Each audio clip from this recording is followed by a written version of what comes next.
Et quand les apostolos allaient quelque part et qu'il y avait la résistance, on tuait quelques-uns, on maîtrisait quelques autres et on disait l'empire est arrivé. Et vous, quand il y aura de la résistance, chassez les démons, guérissez les malades, restez les morts et dites-leur le royaume des cieux est venu. Donc Jésus a le plan d'étendre son royaume et il a cherché des apôtres. Ainsi, quand les apostolos prenaient en conquête le territoire, ce qui est grave, pasteur Jonathan, c'est que l'apostolos n'était pas que l'apôtre. L'apostolos, c'était aussi sa famille qui partait avec lui, c'était le navire qui l'accompagnait, c'était tous les gens qui travaillaient dans le navire. On les appelait tous des apostolos. Quand tu es un chrétien et que tu comprends la dimension apostolique, tu ne laisseras pas ton argent en arrière. Ton argent sera apostolique, ta voiture sera apostolique, ta maison sera apostolique, ta femme sera apostolique, tes habits seront apostoliques, parce que tout ce que tu as contribue à aller pour étendre l'expansion de l'influence de notre royaume. Et lorsqu'on avait conquis le territoire, on prenait le gouverneur, un gouverneur qui venait de Rome, on l'envoyait dans l'empire, dans la colonie. Ainsi, ils avaient une colonie et ils avaient un gouverneur. En Israël,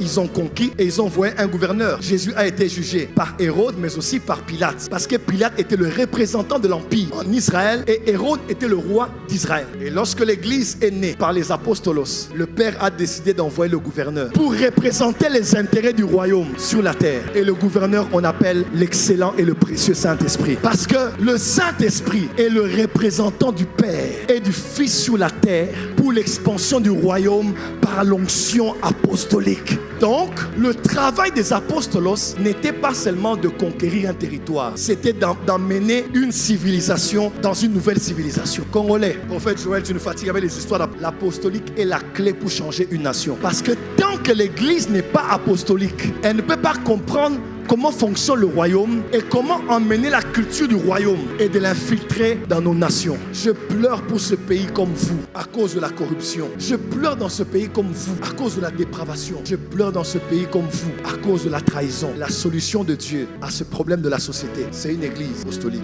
La première église est difficile à percer. Vous savez pourquoi? La culture. Les diacres ont existé parce qu'il y avait une histoire de nous on est de telle tribu, nous on est de telle nation. C'est là que le problème a commencé. Pasteur Daniel, le plus grand problème de Jésus au Congo, c'est pas la prière, c'est la culture. Il a dit répentez-vous parce que le royaume arrive. Je vais vous choquer ici. Beaucoup de prophéties nous ont été données comme quoi Dieu demande la dédicace du pays, Dieu demande la repentance de la nation, Dieu demande 3 jours de repentance nationale au stade. Beaucoup ont fatigué le chef de l'État certainement avec ce genre de prophétie. Parce qu'on entend ça tout le temps. Répentez-vous, comme avec Jonas. Stade des martyrs, repentance nationale. Beaucoup de ces prophéties sont fausses. Mais pour celles qui sont vraies, elles le sont. Mais les prophètes ont dit, mais ils n'ont pas compris. Lorsqu'on dit 3 jours de repentance, on ne dit pas 3 jours de confession des péchés. Quand Jésus dit répentez-vous, parce que notre culture arrive, il ne parle pas de confesser les péchés. Le Congo ne changera pas parce on s'est assis ici, on a demandé pardon depuis l'époque coloniale jusqu'à aujourd'hui. Non, on a trop fait ça. Il y a quelque chose qu'on n'a pas compris. Et Dieu se repentit du mal qu'il voulait faire à Israël. Où est-ce que Dieu avait confessé un péché? Moïse a plaidé, Moïse a supplié, Dieu se repentit. Où est-ce que Dieu avait confessé un péché? Parce que la confession des péchés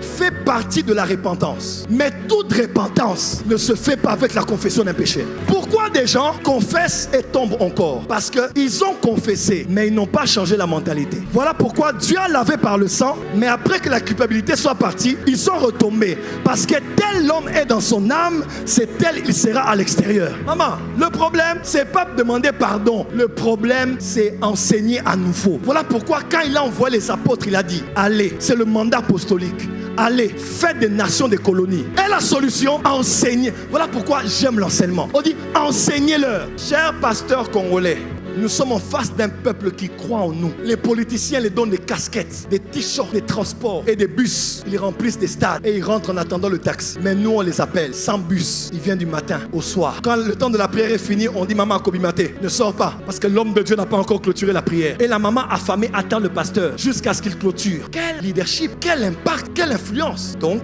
un des problèmes de la RDC, c'est l'enseignement qui se passe du haut de la chair. Nous avons des gens qui croient tellement en nous, mais nous ne les prêchons pas le bon message. Il y a beaucoup de massages, mais il y a peu de messages. Vous allez dire que ça ne concerne pas l'église. On met 10 ordinateurs ici, on prend 10 heures. Fais-nous une page Excel. Mets-nous des éléments sur Excel maintenant. C'est là que vous saurez ce que vous saurez. Appelez des frères ici, faites-nous votre CV, votre business plan. Pasteur Daniel, vous mettez à la porte business plan. Qu'est-ce que tu veux faire de ta vie? Papa, ça m'a aidé. Moi, je suis rien. On nous a dit l'humilité. Dieu conduit ma vie. Une sœur a posé la question à son chéri. Chéri, on se marie quand? Ma sœur, non, pas ma volonté. Est-ce que quelqu'un me comprend? Le problème, apôtre, c'est le changement de mentalité. Papa, moi, je crois au Dieu qui exauce les requêtes. Mais je crois que 75 ou 80% de l'exaucement de ces requêtes doit passer aussi par ta responsabilité. Tu as prié pour le travail. Demain lundi, prends ton CV avec l'onction de la prééminence. Va chercher un travail. L'Éternel bénira l'œuvre de tes mains. Il ne bénira pas tes promesses. Il bénira ce que tu fais avec tes mains. Si tes mains ne font rien, la bénédiction va naviguer dans les airs. L'onction prééminente est la solution pour la guérison et la restauration de l'Église et de nos nations. Que Dieu bénisse sa parole.